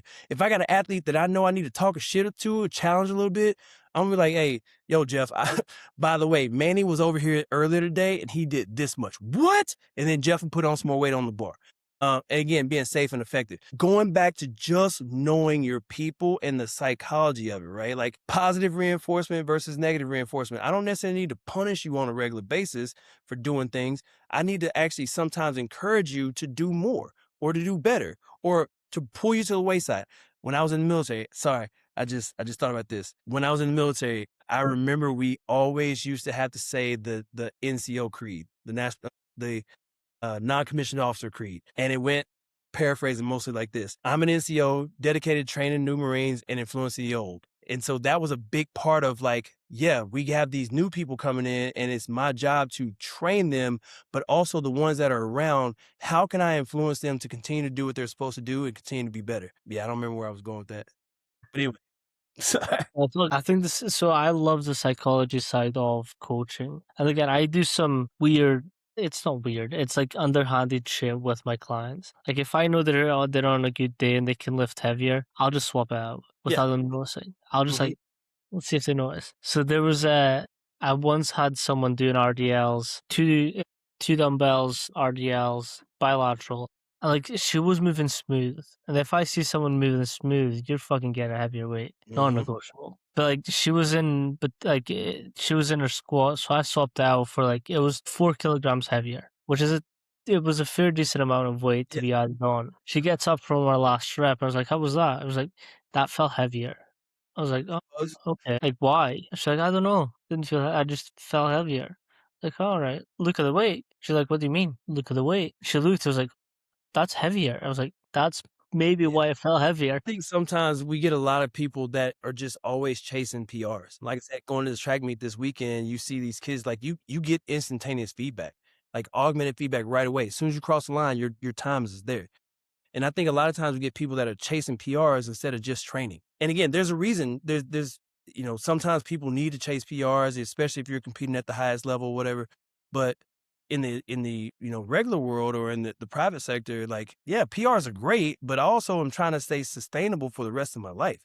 So I think sometimes, we do get people that are just constantly chasing more weight, more load, faster times, and as athletes, that's great. That's what we want to do because we compete. But like I said, in the private sector, PRs are awesome, but I also know that I'm just trying to improve. And that's an easy way to just say, hey, you know what? You just did 4 kilograms higher because you know how to do this exercise. And now I felt confident enough for you to push a little bit more. Now your standard has changed. It was here. Now it's here.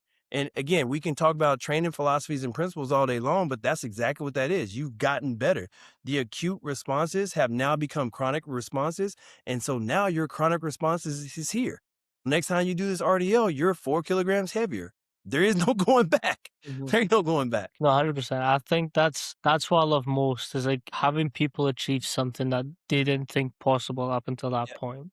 Mm-hmm.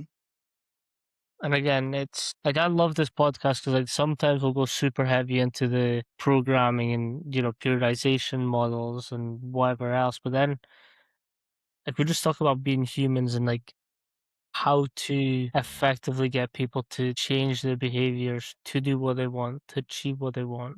And I think we need a mix of that in this industry. Like because of the nature of the industry, we always want to be like, this is what I know. But like how do we get there though? Like that's what's important. Is like, yes, knowing the science, knowing the practical, doing the science. But it's like, hey, how are you doing? Yeah, just How being human, the soft skills, and everybody knows something. And if you don't know something, definitely you can go and learn it. But like just being normal people and just talking to each other, like that goes a long way just in general, right? Like I don't have a podcast, but I love going to conferences because I get to talk to coaches and just shoot the shit with them, right? Like the first national conference I ever went to, I was shocked. I was like almost starstruck because I had met Jay Dawes. And I remember reading Jay Dawes' like funny story about Jay Dawes, but a guy I know here who's not even in the strength and conditioning world was like, hey, I got a buddy I went to school with who I think he does something in like strength conditioning or something. I don't know. He wrote a book. Yeah, you should reach out to him. His name is Jay. And I was like, all right. So I just reached out to Jay Dawes and I was like, all right, this guy's not going to respond. And I sent him an email and sure as shit, he responded back. And I was like, oh, that's cool. That's cool. And then I go to national conference the first time. It was in Vegas a few years ago. And he sat down. I was like, oh, shit, I know you. Like, I was starstruck. I was like, oh, I know you. I know you. And he was a normal person, just a normal fucking person. Cool as hell. We sat down. We had a beer. We shot the shit. We talked a little bit about, strength conditioning and everything, but we talked on some normal basis, right? Like, and I think that's what's cool about going to the conferences in general is the fact of like, yeah, everybody knows something. And that's one thing I realized too when I go to these national level conferences. Everyone who goes to a national level conference, doesn't matter if you're speaking or if you're in attendance, is somebody. Everybody is somebody. Everybody knows something. Everybody is doing something. Everybody is somebody. No bullshit. I sat down at a table one time and I was talking to somebody and they was like, oh yeah, I'm presenting at 2:00. I'm saying, oh shit, my fault. Right. So, but everybody is somebody. But the cool thing about it is you can talk to that somebody that they're the, dean of whatever. They're, director of strength conditioning, whatever. They have a title, they're somebody, but it's cool because you can sit and talk to them as normal fucking people and get more information out of that sometimes than you could get in an hour lecture with them talking about molecules. And that's what I like about going to the conferences is like you get to connect with people, not so much in the classroom or in the weight room, but just as normal fucking people that have their own struggles and things of, dealing with wife and kids and, long hours and just talking about normal shit that's not necessarily the X and O's of exercise science. That's what's cool about going to the conferences to me, man. Like I like going to the national conferences. I was almost scared that I wasn't going to go this year. But I like going to the national conferences because you learn from people, you learn the scientific part of the stuff, you learn the practical part of the stuff, you learn to just talk to people in general, you connect with folks, you connect with people. And like I collect business cards. And so if I don't know something, but I know that you know something, I may be able to connect you later. And that's the beautiful part about it, right? But again, just talking to people on that normal everyday basis because everybody knows something. Yeah. Everybody knows something, especially in this industry. We all know a lot of the same things, but everybody knows something a little bit different, and everybody's just a normal person. So just talk to them like regular people. I'll tell you two funny examples of what you're talking about. So when I was able to get this opportunity to the US, names for me mean nothing. Like I have to see your face and associate the name to the face and or name to the work. But when I was in my third year of university, third year, I drove 2 hours to university every 2 days. So like it was a Monday, it was either Wednesday or Friday. So it was a Monday or Friday. And I would just put like either a podcast on or like an audiobook or something. And I was like, okay, if I wanted to be serious about S&C, let me read some S&C book practitioners, not necessarily textbook, but books that practitioners have wrote and published. So one that I read was CEO Strength Coach. I was like, that's fucking great because, we don't have a collegiate setting. I need to be an entrepreneur type setting.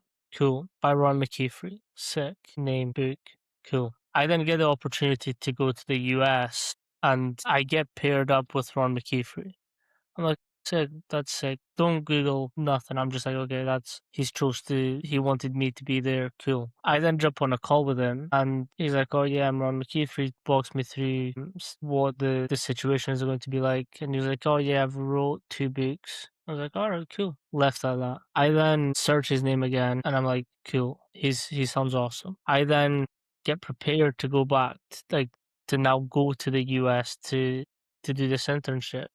I was like, let me prepare, let me re-hear the book that I heard on my way to university. I click on it, says Ron McKeefery. I'm like, wait, Ron McKeefery? That's the same guy. I'm going to be internship under the guy that I read his book a while ago. And I'm like, fuck. So It's cool. You get to meet your hero sometimes. yeah, I tell him this story and he starts pissing himself laughing. And most recently at this conference in Italy, I was watching the alpine skiers. The Olympic team was there, so I just drop in on their session. I'm just watching the session. One of the coach comes up and like introduces himself. I'm like, oh, like, what do you do for the team? He's like, oh, I'm the head coach. I was like, oh, sick.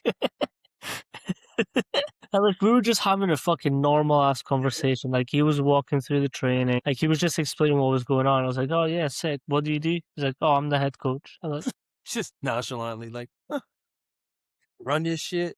like, all this shit, me. Yeah. But Yeah. like, so I think that also comes at the thing of like he was so laid back and he just walked through like all his training. Like he didn't need to. Like not a lot of coaches do. And it was like he was just so chill. It's like this is what I do, this is why I do it. And it was a super nice conversation because he didn't make it feel like he was the head of everything. He was just like, we're just talking about training.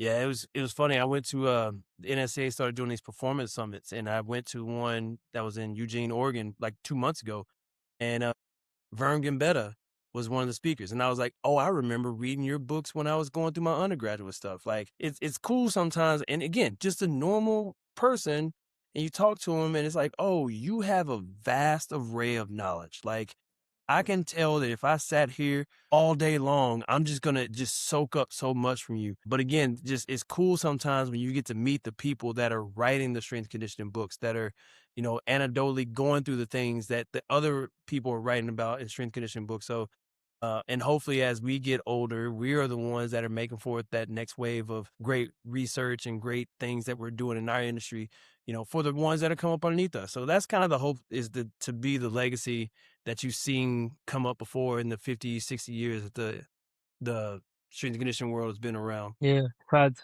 I really appreciate Hey, you. I got a great bounce, man. It's Father's Day. No, it's all good. I really appreciate you for coming on and spending some time.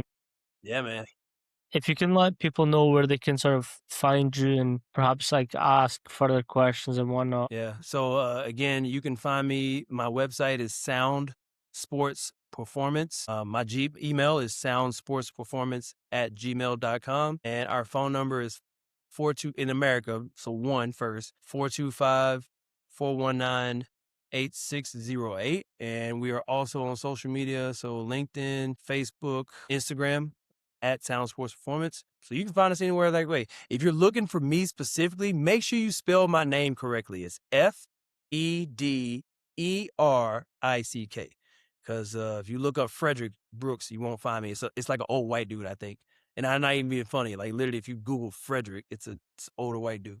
So make sure you spell my name correctly. You can find me there. Yep. I'll put your gym up as well. There we go. Sound Sports Performance and Training. Perfect. And again, appreciate you so much for coming on. Yeah, thanks, Manny. Appreciate you.